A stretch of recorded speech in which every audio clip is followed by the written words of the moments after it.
Hi everyone, in this video, we'll be talking about exercise motivation. We'll leave timestamps in the description box below so you can skip the specific topics of interest. My name is Jerry, and I'll be joined today by Aditi, Aislinn, and Kushi. Without further ado, let's get into our first topic of today. We know that there are often barriers to getting started with physical activity. With a little extra effort, these barriers can be overcome on your journey to be more physically active. So let's start with talking about what contributes to our motivation to work out. Self-efficacy is a high contributor to determining how and if people will participate in physical activity. Self-efficacy is basically a form of self-confidence. It is an individual's belief in their ability to perform a specific behavior. In this case, it is your belief in your capability to participate in physical activity. The higher your self-efficacy, the more likely you are going to do something. Self-efficacy is mainly controlled by 4 factors, the first of those being past performances. Have you performed the activity before? Was it successful? If you've done it once, you are more likely to do it again. The second factor is vicarious experience. Have you seen other people that are similar to you perform the activity successfully? Studies have shown in multiple populations that representation matters. If people see others that they identify with doing an activity, then they are more likely to be confident in their own ability to do the same activity. Our third factor is social persuasion.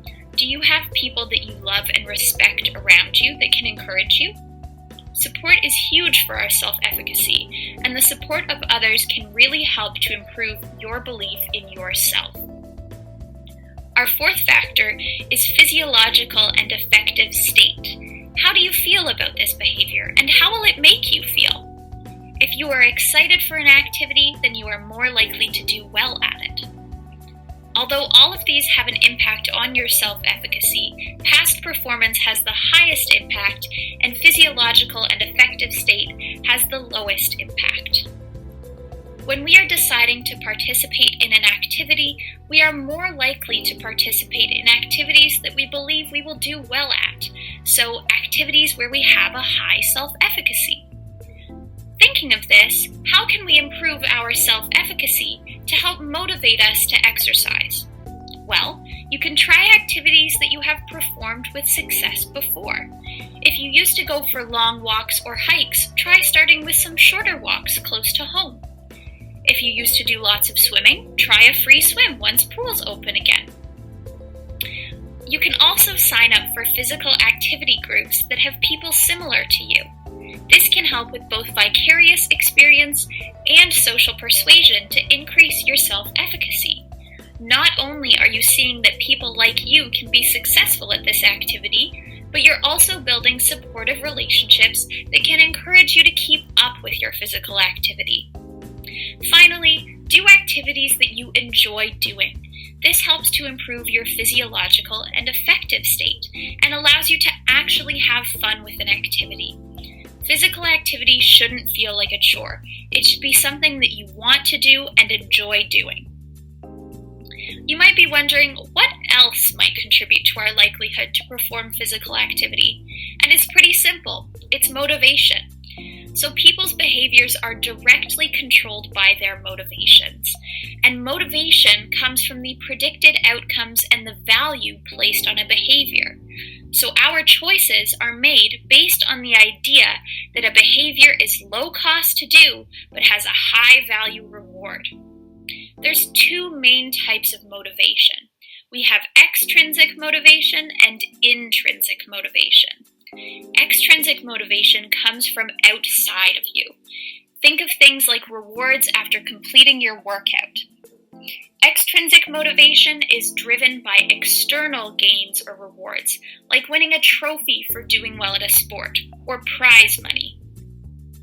Extrinsic motivation can be helpful to start a habit or find what activities you enjoy doing, but it may not be the best for long-term motivations, which is why fostering intrinsic motivation is important. Intrinsic motivation is motivation that comes from within you. Think of things like going for a walk because you enjoy the activity. Intrinsic motivation is all about satisfying our psychological needs for autonomy, which is the need to feel control over one's own behavior, competence, the need to produce desired outcomes and express mastery, and relatedness, the need to feel connected to others. Setting goals is one of the best ways to foster motivation. Now, not just any goals will do. We want the best goals that we can make. So how might we do that, you ask? Well, let's find out. Now it's time to discuss SMART goals. We'll take a look at what they are, what they mean, and how you can implement them in your journey to keep yourself motivated in your healthy lifestyle. So, by setting goals, you're providing yourself with a target to aim for.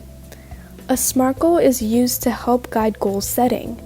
SMART is an acronym that stands for specific, measurable, achievable, realistic, and time-bound. Therefore, a SMART goal incorporates all of this and all of this criteria to essentially help you focus your efforts and increase the chances of you actually achieving the goal that you're setting for yourself. So again, SMART goals are specific, so they should be well-defined, clear, and unambiguous. They're also measurable, meaning with specific criteria that measure your progress toward the accomplishment of the goal. They should be achievable, meaning they're attainable and not impossible to achieve. They're realistic, so they're within reach and realistic and relevant to your life's purpose. They're timely, with a clearly defined timeline including a starting date and a target date. The purpose is to create urgency. Now let's dive in a little bit deeper and take a closer look at each of these acronym parts individually. So first we have specific, which we can also use synonymously for simple, sensible, and significant. So your goal should be clear and specific. Otherwise, you won't be able to focus your efforts or feel truly motivated to achieve it. The more details you provide, the more achievable the goal. When drafting your goal, try to answer the 5 W questions. So, what do I want to accomplish? Why is this goal important to me? Who is involved in helping me accomplish this goal? Where is this goal to be achieved? When do I want to achieve this goal? So answering these 5 questions when trying to draft your goal helps them be extremely specific so you know exactly what you're aiming for. The next part of the acronym is measurable. So this implies meaningful and motivating. It's important to have measurable goals so that you can track your progress and stay motivated. Assessing your progress helps you to stay focused, meet your deadlines, and feel the excitement of getting closer to achieving your goal. A measurable goal should address questions like how much or how many days, weeks, just in general, how much time do you need to achieve your goal? What is my indicator of progress? So how will you check that you are actually progressing towards achieving your goal? And lastly, how will I know when it is accomplished? This goes back to how are you measuring your goal and how are you measuring your success? Then we have achievable. So this means that the goal is agreed and attainable. Your goal also needs to be realistic and attainable to be successful. In other words, it should stretch your abilities but still remain possible. When you set an achievable goal, you may be able to identify previously overlooked opportunities or resources that can bring you closer to it. In order to achieve a goal, break it down into smaller goals in the beginning, and then near the end, look at the big picture. An achievable goal will usually answer questions like, how can I accomplish this goal? Do I have the resources and capabilities to achieve the goal? If not, what am I missing? How realistic is the goal based on other constraints like financial factors? Have others done it successfully before? Then we have relevant or realistic. So your goals should be reasonable and results-based. This step is about ensuring that your goal matters to you and that it also aligns with other relevant goals. We all need support and assistance in achieving our goals, but it's important to retain control over them. So make sure that your plans drive everyone forward, but that you're still responsible for achieving your own goal. A relevant goal can answer yes to these questions. 1. Does this seem worthwhile? Is this the right time? Does this match my other efforts or needs? Am I the right person to reach this goal? And is it applicable in the current socioeconomic environment? The last part of the SMART acronym is T for time-bound. It can also mean time-based, time-limited, timely, or time-sensitive. So every goal needs a target date. This helps you assign a deadline to focus on and something to work towards. This part of the SMART goal criteria helps to prevent everyday tasks from taking priority over your longer-term goals. A time-bound goal will usually answer these questions. When? What can I do 6 months from now? What can I do 6 weeks from now? What can I do today? Recently, educators and professors have indicated that the definition of the SMART acronym may need updating to reflect the importance of efficacy and feedback. Some authors have expanded it to include extra focus areas to make the new acronym SMARTer, with an ER at the end. The ER stands for evaluated and reviewed or reward. So the E, which stands for evaluate, basically means that as opposed to just winging it and hoping that by the end of the process you've achieved your goals, you'll continuously evaluate your goals all the way along the process. This can differ by person, and some people may want to evaluate the progress of their goal daily, some weekly, or even bi-monthly. Whatever you prefer, make sure that you're continuously evaluating your goals to help make sure that you achieve them. It also means evaluating your performance at the end of the process so that you can learn from your mistakes and optimize your next goal-setting process. The R at the end for readjust, review, or reward basically means that if you're facing a continuous problem with your goals, then it's time to take a step back and readjust.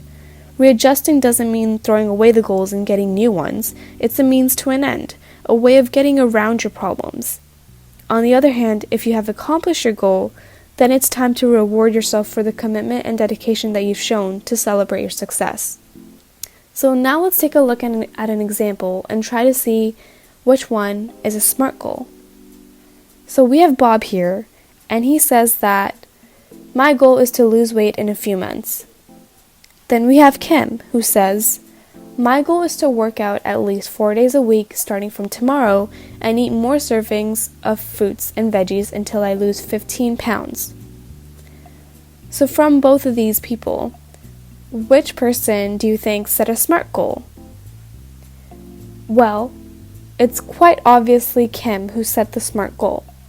We can see how specific her goal is because she specifies what exactly she wants to do, how she's going to achieve that goal, how many days she's going to need, how many days she's going to work out, and it's measurable. She can measure her progress by looking at how much weight she loses over time.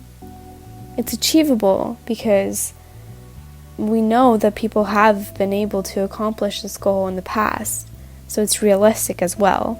And it's time-bound because she set a benchmark for herself. When she has lost 15 pounds, at that point, her goal has been accomplished.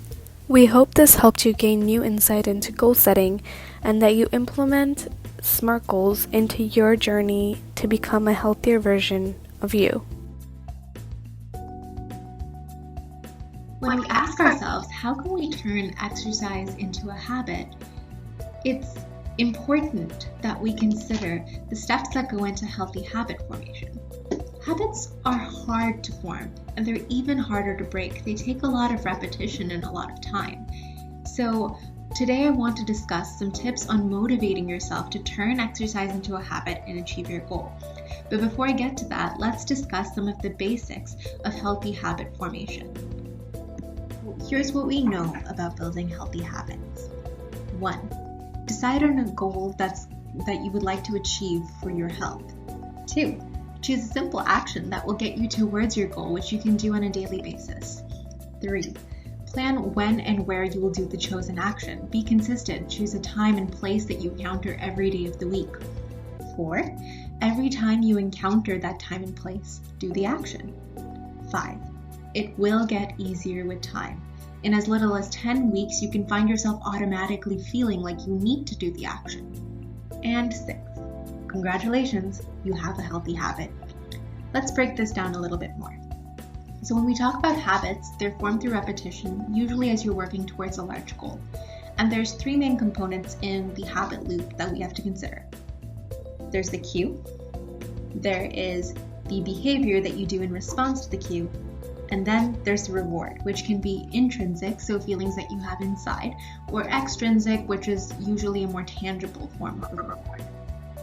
So now let's apply those concepts to exercise. So 1, decide on a goal that you would like to achieve for your health. So for me, I wanted to be more physically active in 2021. 2, choose a simple action that will get you towards your goal on a daily basis. So my goal within that goal of being more physically active is to exercise about 4 to 5 times a week. And a simple action that I do for that is just planning. I create like a nice exercise plan that has a different variety of workouts. I don't assign them to each day, but I have a list there that I can choose from. So I feel like I have some choice in the decision that I'm making each day when it comes to working out. 3, plan where and when you will do your chosen action and be consistent. So choose a time and place that you encounter every day of the week. So with the COVID-19 pandemic, I have to work out at home. So I make sure that my yoga mat is set up either in the basement or in my room. And for time, I usually select between 5 and 9 p.m. because that's when I'm done school and done work for the day. And I keep that consistent every single time I work out. 4, every time you encounter that time and place, do the action. So if I'm free between 5 and 9, I choose a time when I feel good and it works for me. I go to my chosen location, so whether that's the yoga mat that's beside my desk or whether that's my setup in my basement, I go there and I execute my workout. 5, it will get easier with time. And that's so true. Having been exercising for the past month, though it hasn't quite been the 10 weeks where you start to feel that automatic need to achieve the goal that you've set out for yourself, I can definitely say that without exercising 4 to 5 times a week, I feel like something is missing because I've gotten so used to it and it started to become a healthy habit. And 6, which is congratulations, you've made a healthy habit. By following those steps, I'm on my way towards making a healthy habit. And diving deeper into that, I take some of the cues and triggers in my life as a signal to engage in the behavior of working out. So for example, if I'm feeling really restless or really anxious, I take that as a sign that I could probably use some physical activity. And I'll either go for a walk or do an intense workout, something that'll make me feel better. And that has both intrinsic and extrinsic rewards. So intrinsically, I feel better on the inside because of that endorphins rush. I just feel a lot more calm and I'm able to sleep better as well. Extrinsically, working out is kind of like taking time for myself. It's doing self-care. And by recognizing that and saying like, oh, I feel really good, I did some self-care for myself today. And by achieving that workout goal, I'm going to now partake in an activity I like. Maybe that's I extend my workout by taking a dance class, or maybe that's just taking some time to relax for myself. So now that we've discussed the basics of healthy habit formation and how that applies to exercise, let's discuss some tips on motivating yourself to achieve those goals. So the first couple of tips I'm going to be discussing are from sports and exercise psychologist Helen O'Connor. And here's what she suggests when trying to form a healthy exercise habit. The first is be armed and be ready. And this just means having an if and then plan to combat obstacles, as well as building smaller habits around the bigger ones. So if I encounter a particular obstacle, maybe that's my friends wanting to have a virtual game night during my usual workout time, then I'll find a way to make it work by saying, hey, I'm not going to join you right away for the virtual game night. I'm going to get my workout in, and if you're still going, I'll join you after. So that way I'm not necessarily giving up the socialization that I enjoy, but at the same time I'm able to achieve my goal. And building smaller habits around a bigger habit could look something like this.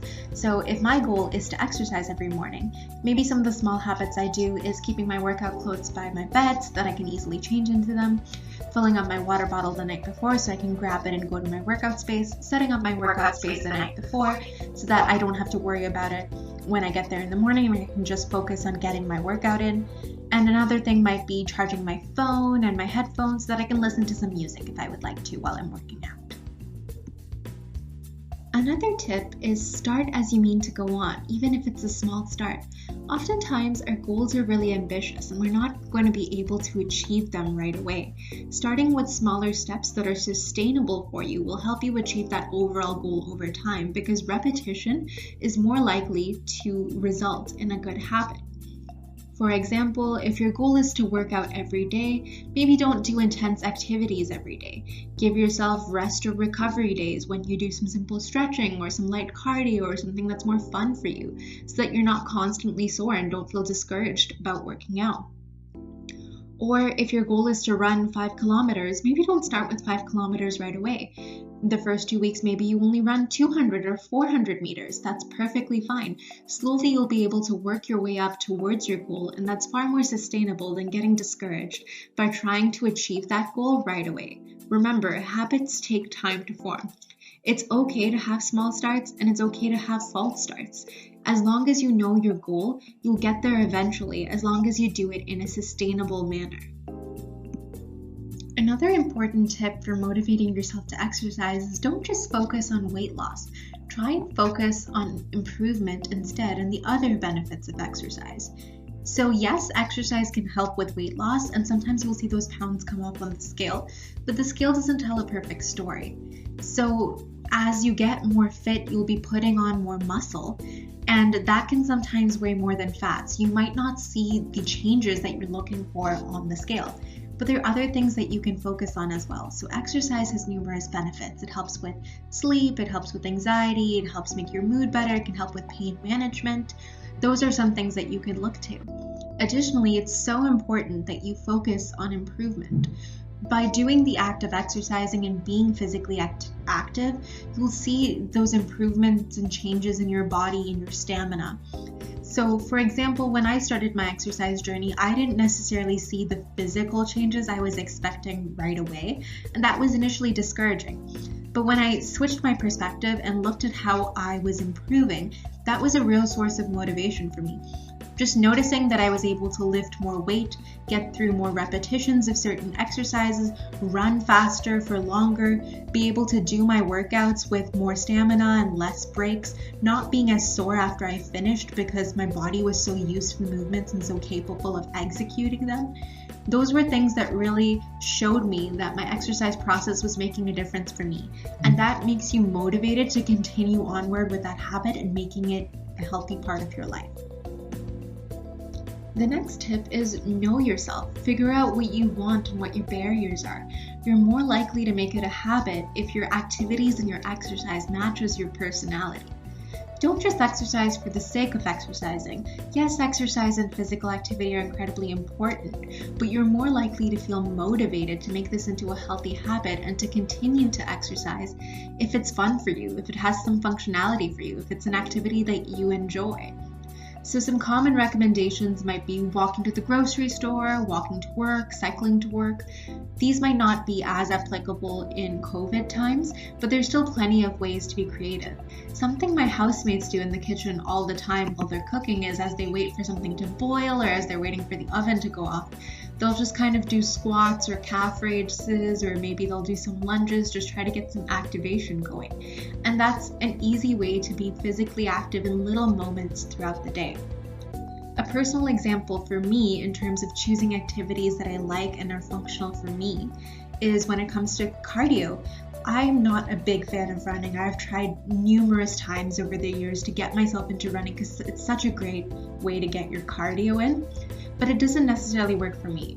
However, I like swimming, I love dancing, so I try to incorporate that into my cardio routine.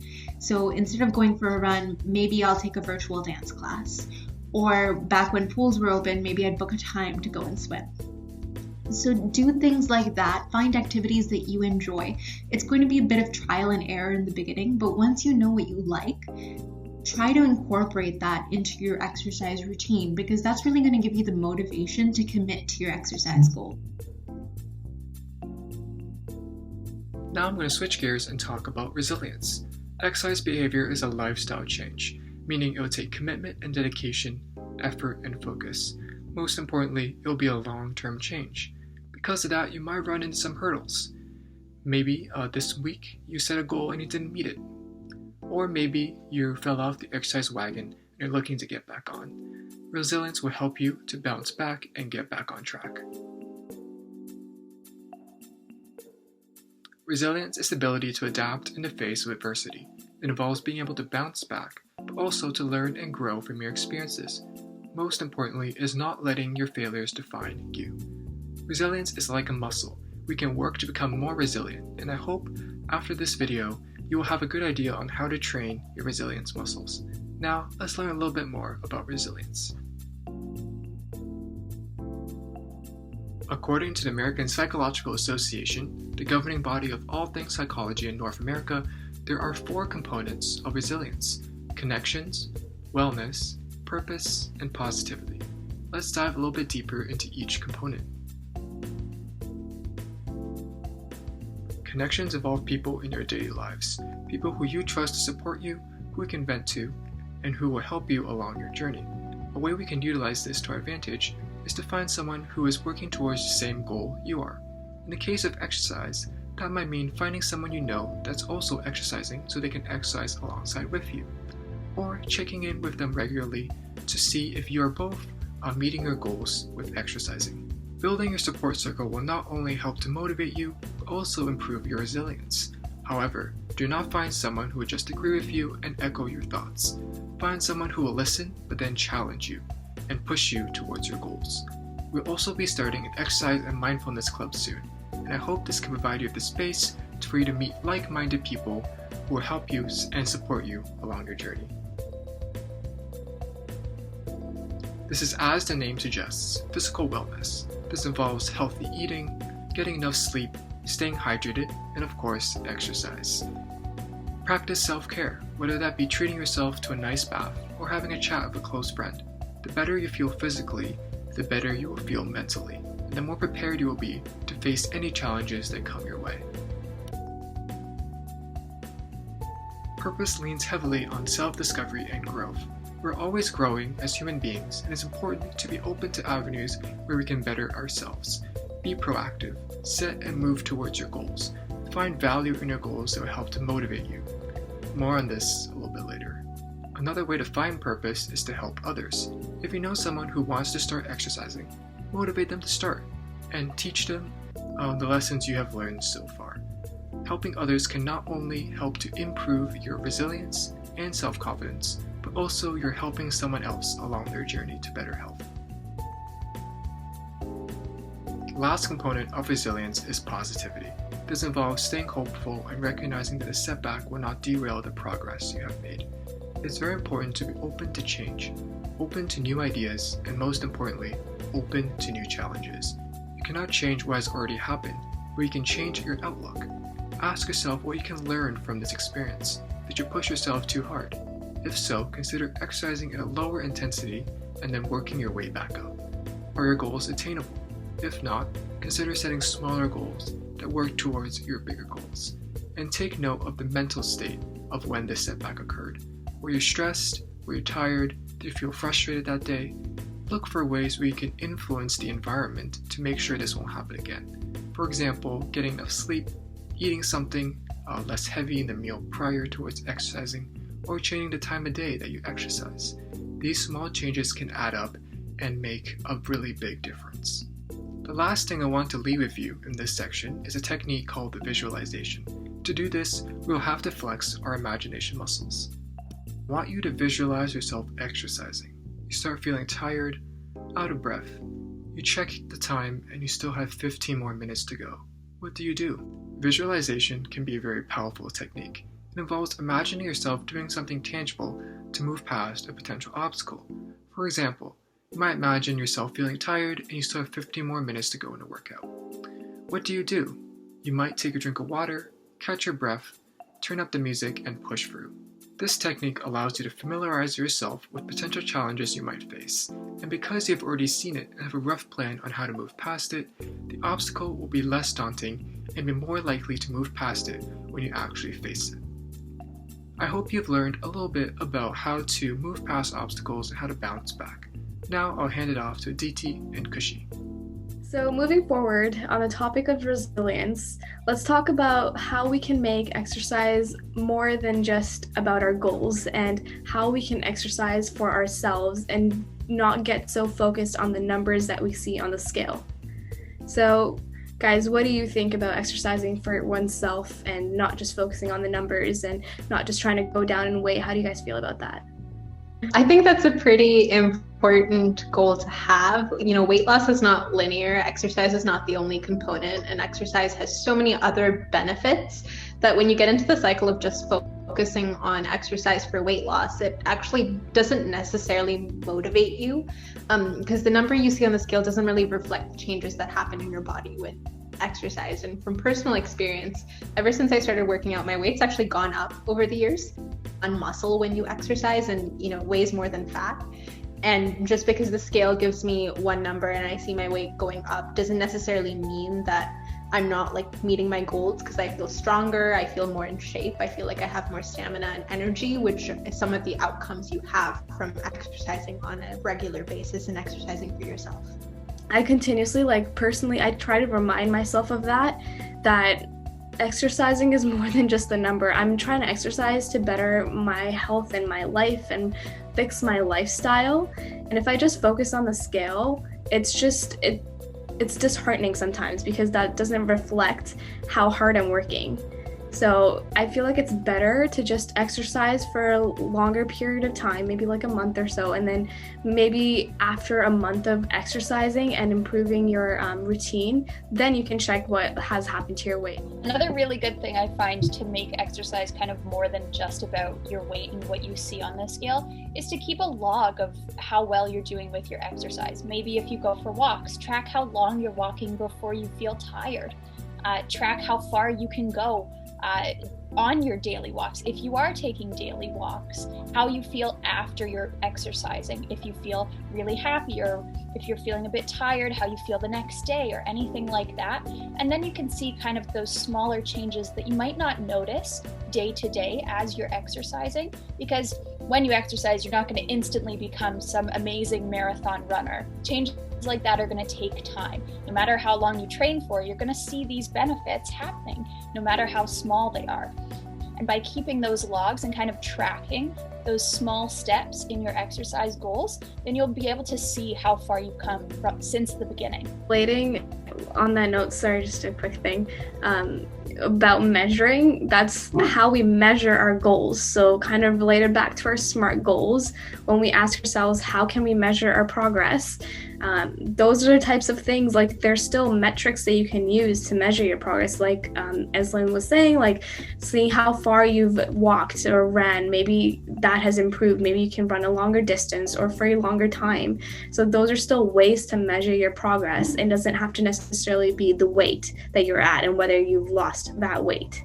Yeah, just to add on to what's been said here, a big theory in exercise psychology right now is self-determination theory.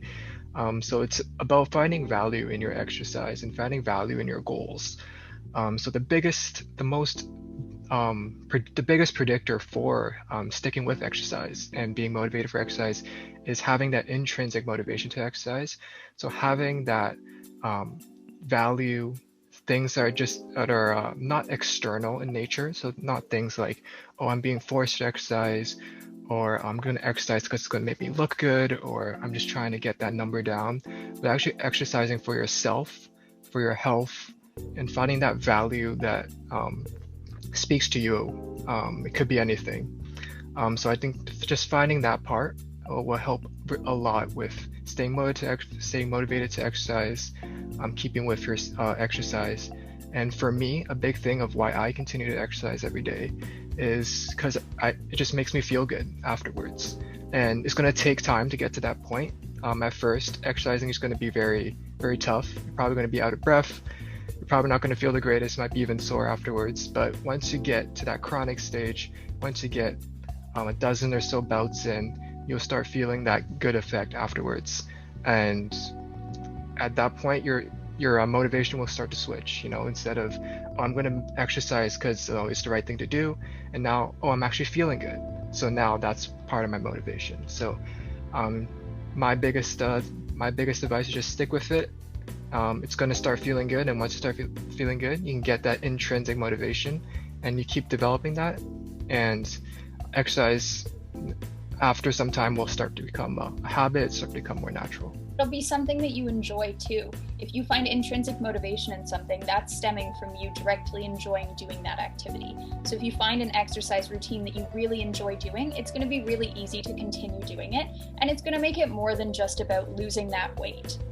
You'll actually be able to kind of feel the benefits if you continue to do it, and just overall have a really fun time with it. And on that journey to intrinsic motivation, exercise can also be a way to connect with people. You can make it a social activity, which I know is hard during times of COVID, but working out with family members, for example, when I'm at home, I work out with my mother, and that's kind of a way we can connect.